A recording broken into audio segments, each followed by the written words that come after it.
వి gold trusted gold buyers మీరు తాకట్టు పెట్టిన బంగారాన్ని విడిపించి ఈ రోజు ఉన్న మార్కెట్ ధరకు కొనబడును. హాయ్ హలో నమస్తే, వెల్కమ్ బ్యాక్ టు ఐడర్ మీడియా. ఈరోజు మనతో ఉన్నారు సీనియర్ స్టాక్ మార్కెట్ అనలిస్ట్ అయిన ప్రభు గారు. ముఖ్యంగా క్రెడిట్ కార్డ్, దీన్ని జాగ్రత్తగా యూజ్ చేసుకున్నట్లయితే ఇది ఒక మంచి ఆపర్చునిటీ అని చెప్పొచ్చు. సరిగ్గా యూజ్ చేసుకోలేని వాళ్ళకి అంతే ఇబ్బంది పెట్టే అంశం అని కూడా చెప్పొచ్చు.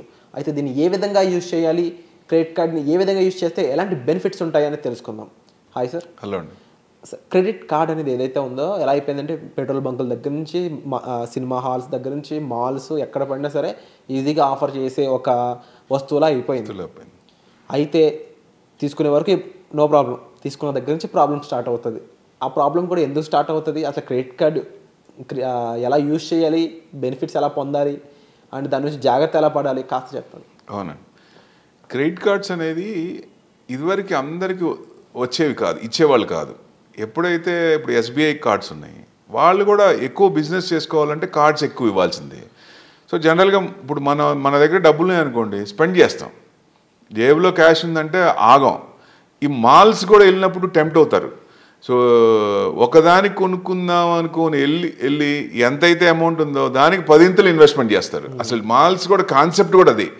సో మనం ఏంటంటే ఆ కంట్రోల్ని చేయకపోతే మటుకు డెట్స్ ఎక్కువైపోతాయి. అంటే కట్టాల్సింది, ఇప్పుడు డబ్బులు వస్తాయి, అప్పు ఇస్తారు, అప్పును మళ్ళీ కట్టాలి కదా, కట్టాలనే ఉద్దేశం రావాలి అసలు. ఇప్పుడు ఇవాళ కాదు రేపు కడదాం అన్నప్పుడు అది ప్రొలాంగింగ్ అవుతున్నప్పుడు ఆ క్రెడిట్ కార్డ్ మీద ఇంట్రెస్ట్లు భయంకరంగా ఉంటాయి. మంత్లీ 3% అబవ్ ఉంటాయి, అంటే సంవత్సరానికి 36%. తడిసి మోపుడు అవుద్ది.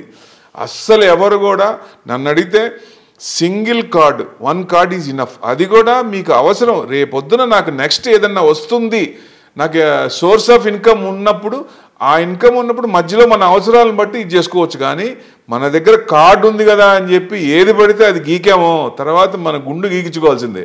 సో ఎట్టి పరిస్థితుల్లో చాలా జాగ్రత్తగా ఉండాలండి. ఇంట్రెస్ట్లు కూడా భయంకరంగా, ఎందుకంటే మామూలు ఇంట్రెస్ట్ల కంటే భయంకరంగా ఇంట్రెస్ట్లు వేస్తారు. ఇట్లాంటివన్నీ కార్డ్స్ మీద విపరీతంగా ఉంటుంది. వాళ్ళు కూడా సేల్స్ కోసం చూస్తారు కాబట్టి ఇంకా ఎక్కువ మందికి ఇవ్వాలనుకుంటే మినిమం ఇదివరకు కార్డు రావాలంటే ఒక లెవెల్ వరకు ఉండేది, ఆ లెవెల్ దాటినాకే ఇచ్చేసేవాళ్ళు. ఇప్పుడు ఎవరికి పడితే వాళ్ళు కార్డు ఇచ్చేస్తున్నారు భయంకరంగా. ఈవెన్ స్మాల్ అంటే ప్రూఫ్ లేకుండా కూడా డూప్లికేట్ ప్రూఫ్ ఇచ్చినా కానీ కార్డ్స్ ఇచ్చేస్తున్నారు ముందు.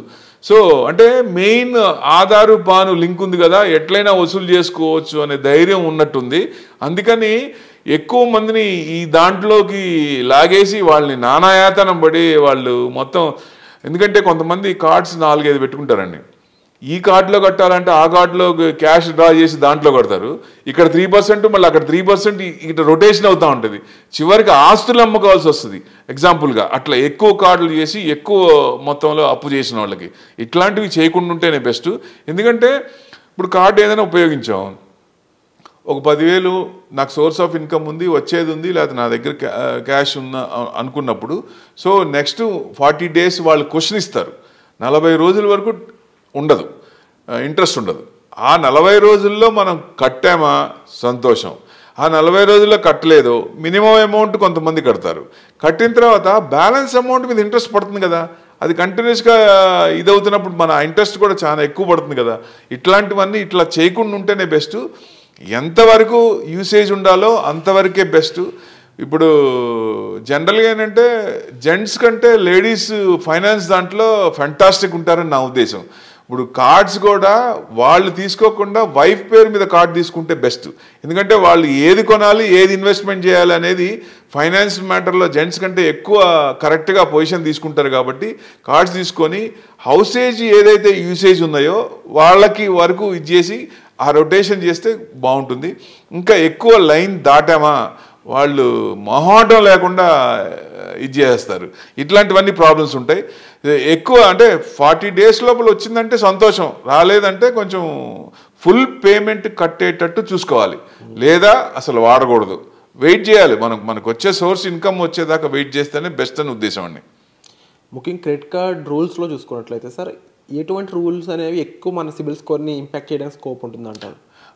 ఇప్పుడు ఇది పేమెంట్ కట్టారు, ఫుల్ పేమెంట్ కట్టాడు, బాగానే ఉంటుంది స్కోరు. ఎప్పుడైతే బ్యాలెన్స్ అమౌంట్ మొత్తం వాడిన అమౌంట్ కట్టలేదో స్మాల్ అమౌంట్ కడుతున్నారు, క్రెడిట్ స్కోర్ కూడా ఇబ్బంది పడుతుంది. సో ఫ్యూచర్లో ఇవ్వటానికి కూడా, అంటే కార్డ్స్ ఇవ్వటానికి కూడా ఇబ్బంది ఉంటుంది. వేరే లోన్స్ రావాలన్నా ఈ క్రెడిట్ స్కోర్ చూస్తారు కాబట్టి దీని ఎఫెక్ట్ మిగతా వాటి మీద పడుతుంది. సపోజ్ హౌసింగ్ లోన్ ఉంది, హౌసింగ్ లోన్ తీసుకోవాలి, ఈ క్రెడిట్ స్కోర్ దాని మీద ఎఫెక్ట్ పడినప్పుడు ఇంట్రెస్ట్ ఎక్కువ పే చేస్తున్నారు. బ్యాంకులు కూడా ఇట్లా ఉన్నప్పుడు ఇంట్రెస్ట్లు మామూలు ఇంట్రెస్ట్లు కంటే 14-15%, ఎప్పుడు 20 ఏళ్ళు 30 ఏళ్ళ కింద ఇంట్రెస్ట్లు ఎవరైతే ఇట్లాంటి అంటే ప్రొసీజర్స్ ఫాలో అవ్వలేదో అలాంటి వాటికి ఎక్కువ ఇంట్రెస్ట్ వచ్చి ఇలా చేస్తున్నాయి. అది కూడా మనం 14% అంటే ఇవాళ రేపు చాలా ఎక్కువ కదా. సో ఇట్లాంటివన్నీ దానికి ఇబ్బందులు ఉంటాయి. అండ్ మోర్ ఓవర్ సార్, ఈ క్రెడిట్ కార్డ్ అనేది చూసుకున్నట్లయితే దీన్ని తెలివిగా యూజ్ చేయొచ్చు, చాలా పాయింట్స్ సంపాదించవచ్చు అంటారు కదా. పాయింట్స్ ఎట్లాగా, ఆ పాయింట్స్ యూటిలైజ్ అవుతాయా ఏంటి? ఇప్పుడు 40 డేస్లో కట్టాలి కడితేనే బెస్ట్. కట్టలేదంటే చాలా ఇబ్బందులు పడాల్సి ఉంటుంది, ఇంట్రెస్ట్లో సహా మొత్తం అన్నీ బాగా ఇబ్బందులు పడతారు. ఫుల్ పేమెంట్ కట్టేశారనుకోండి, పాయింట్స్ కొన్ని క్రెడిట్ అవుతాయి, ఆ పాయింట్స్ కొన్ని ఎన్కాష్ అవుతాయి. ఎన్కాష్ వచ్చినప్పుడు మనకి ఫ్యూచర్లో కొంచెం, అంటే వీళ్ళు ఎట్లా చేస్తారంటే బిజినెస్ పెంచడానికే చూస్తారు. మనకి పాయింట్స్ ఇచ్చేది కూడా మళ్ళీ నేను వచ్చి అదొక 1000 రూపాయలు ఇస్తే 2000 3000 ఇచ్చినప్పుడు ఒక 500 ఎంత పాయింట్స్ వచ్చినాయి అనుకోండి, ఓకే నాకు 1000 రూపాయలు వచ్చినాయి, నేను 2000 పెట్టచ్చు అన్న ఉద్దేశం టెండెన్సీ ఉంటుంది కదా. సో 50% నాకు వస్తుంది, లేకపోతే 30% వస్తుందనే ఉద్దేశం ఉంటుంది. కాబట్టి ఆ పాయింట్స్ కూడా ఇప్పుడు మనకి జనరల్గా పాయింట్స్ కూడా మనకేం పెద్ద ఉండదు, ఎందుకంటే ఎక్కువ ఇన్వెస్ట్మెంట్ చేయాల్సి ఉంటుంది, మళ్ళీ చేయాల్సి ఉంటుంది, రొటేషన్ అవుద్ది. బిజినెస్ వాళ్ళకి పెరుగుతుంది కానీ మనం వాళ్ళ చుట్టూనే తిరుగుతున్నాం. సో మనకి ఏదైతే అక్కరుందో, ఏదైతే అవసరం ఉందో అంతవరకు చేస్తే, మనకు వచ్చేదాన్ని బట్టి చేస్తేనే, లిమిట్లో ఉంటే సంతోషం, లిమిట్ దాటిందంటే మనం వాళ్ళ చుట్టూతో తిరుగుతూనే ఉండాల్సి ఉంటుంది. True sir. And credit card సంబంధించి ఇంకెన్నో విషయాలు ఉన్నాయండి తెలుసుకోవాల్సినవి. మీరు క్రెడిట్ కార్డ్ ద్వారా ఇబ్బంది పడుతున్నారండి, క్రెడిట్ కార్డ్ తీసుకోవాలనుకుంటున్నా సరే మీరు డిస్ప్లే అవుతున్న నెంబర్స్ కాల్ చేసి సార్ సజెషన్ అయితే తప్పకుండా తీసుకోవచ్చు. అండ్ ఇన్వెస్ట్మెంట్ సంబంధించి కూడా మీరు సార్ని సంప్రదించవచ్చు. వచ్చే ఎపిసోడ్లో మళ్ళీ కలుద్దాం. Thank you so much sir. Thanks అండి.